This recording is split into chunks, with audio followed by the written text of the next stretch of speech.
Well, there's a new DVC lounge open here at Magic Kingdom, so you guys know what we need to do. We're going into the belly of the beast. It is a crowded day here at Magic Kingdom, but I want to see this new DVC lounge and decide for myself if it was worth the wait. So what do you say? Want to make our way over to Frontierland. It is currently 10:21, which means we have some time. We are early. The lounge does open at 11. And I'm going to cross my fingers that it's not an absolute nightmare like it's been for some of the people who visited early on when the lounge opened. Some people were saying that they waited over 2 hours for the lounge on that opening day, which is wild. And I'm sure that there was quite the wait after that as well. I want to see the lounge. I'm not that eager. You know, no way I'm waiting.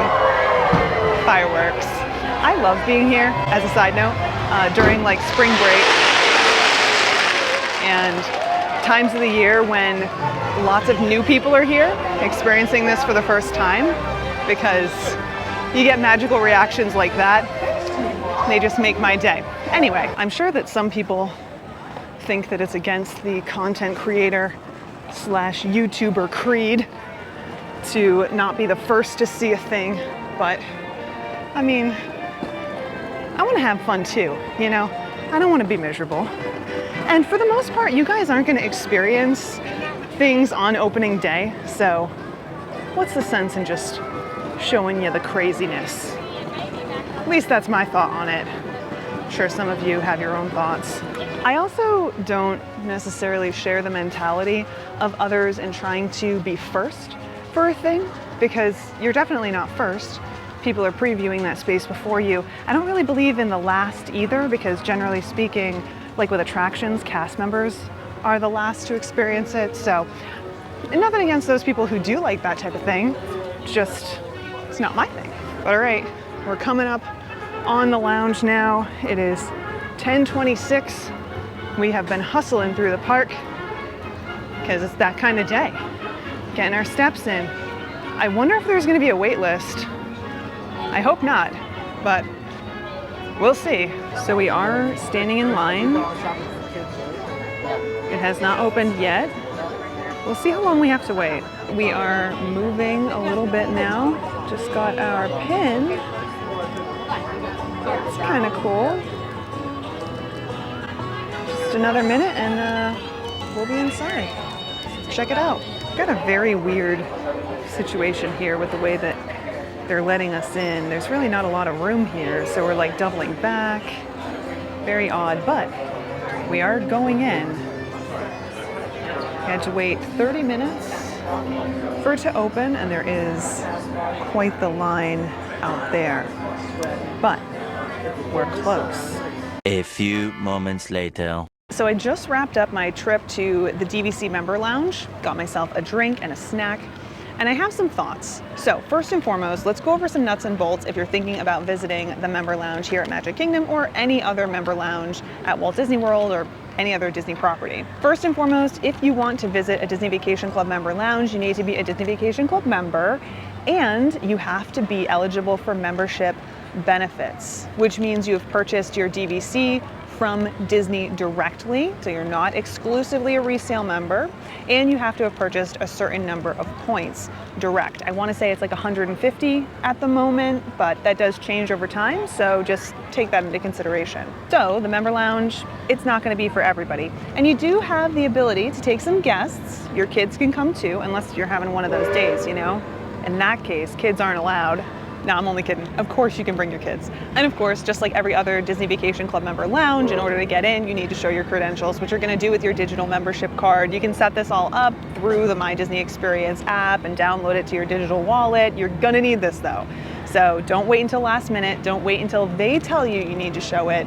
Know, because we had this conversation, that you're going to need to show those credentials in order to get in. So get yourself set up ahead of time. Once you get in, you are going to be assigned a seat, which is pretty standard. We've been seeing this at the member lounges recently, so they're going to tell you where to sit. That's going to be your assigned table for your stay. And then once you're inside, once you're seated, you're gonna have access to Coke Freestyle machines. There's some coffee, there's some snacks, all the standard stuff that you might expect from a DVC member lounge. Though I will say at this lounge in particular, there's nothing specifically for kids, which I find a little bit disappointing. You know, like over at Epcot, there's this little kids corner, and it's nothing special, but it's still something.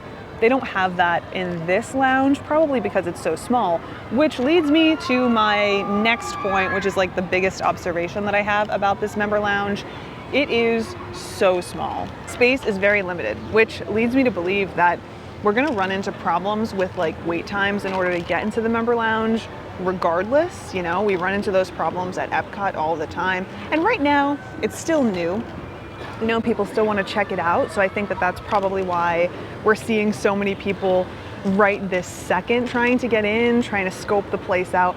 But I'd imagine that this is going to continue into the future as well, especially during busy times of the year. And definitely during the summertime because, you know, it's hot. You want to get out of the sun, maybe cool off with a cold drink. So the size definitely isn't going to be helpful when it comes to this member lounge or accessing this member lounge.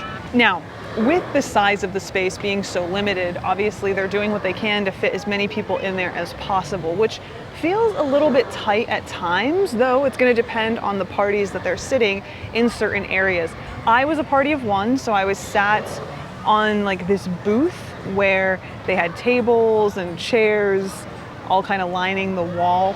And since the person who was sat next to me was a couple of two, it wasn't that big a deal. It wasn't super tight. However, the family that was sat next to them was a family of three. And so it did feel like they were sitting together even though they weren't together, which, you know, for some people might not necessarily be a big deal. For other people, it might, which is why I mentioned like it is tight. And that's not going to necessarily be the most relaxing situation for everyone. Of course, you can expect to be in pretty close proximity to people everywhere here at Walt Disney World, so this lounge is no exception to that. I do think that it is worth noting that it is small though, and I just don't think that a ton of members are going to be able to access the space. And I also think it's kind of an interesting choice to make such a small lounge in a park that is the most popular park. I think this would have been fine over at Animal Kingdom, for example, and I do know that they're working with the available space. This used to be the shooting gallery, but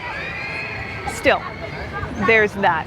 It's not my biggest criticism of this space though. My biggest criticism is the way that the space is being utilized. And I'm not talking about like generally speaking, the fact that it's a lounge. I'm talking about how they're managing the crowd, you know, which is something that you've probably heard me talking about recently. Disney's been off their game when it comes to crowd management and traffic flows, and this is a good example of that. I mean, you guys saw what it was like for us to just get in, kind of stood in a line, and then in order to get into a secondary line once we presented our credentials, we had to like squeeze through a small section of path, I guess you could call it, in order to get in the back of the line. There was really no need for that because of the way that area is set up. They could have just rerouted us a different way. They chose not to. And it was kind of similar by the Coke Freestyle machines as well. It's almost like they put them there because they were like, this is where the power is, right? Can plug them in over here. But they didn't take into consideration that even the small number of people who would be in the lounge at any given time would want to do things like get a soda or a coffee. So, you know, it just doesn't seem like they thought about what it is that they were putting where with the intention of, you know, just making everything run smoothly, which is unfortunate. You would think that there would be a little bit more intention behind places like this, especially a little bit more thought process when you're trying to squeeze something into a pre-existing space. But unfortunately, that isn't what we saw with the lounge. Still, it is available. It is something that is now added to the list of perks for Disney Vacation Club members. The big question will be here later this year, you know, maybe in the coming years, how accessible will it be to DVC members? We'll just have to wait and find out. But I'd love to know what you guys have to say. What do you think of the lounge? Will you visit if you're a Disney Vacation Club member? If you're not a DVC member, what do you think of adding a lounge? I mean, I'm a DVC member. I have been for a long time. And even I have some mixed feelings. I would have liked to see something that everyone can enjoy in this space versus a lounge. But I also understand the need to have more perks for DVC members because it's so hard to take advantage of the perks that we have. So anyway, lots of thoughts on that, but I'd love to hear yours. And yeah, that's about it. Now it's time for us to head out.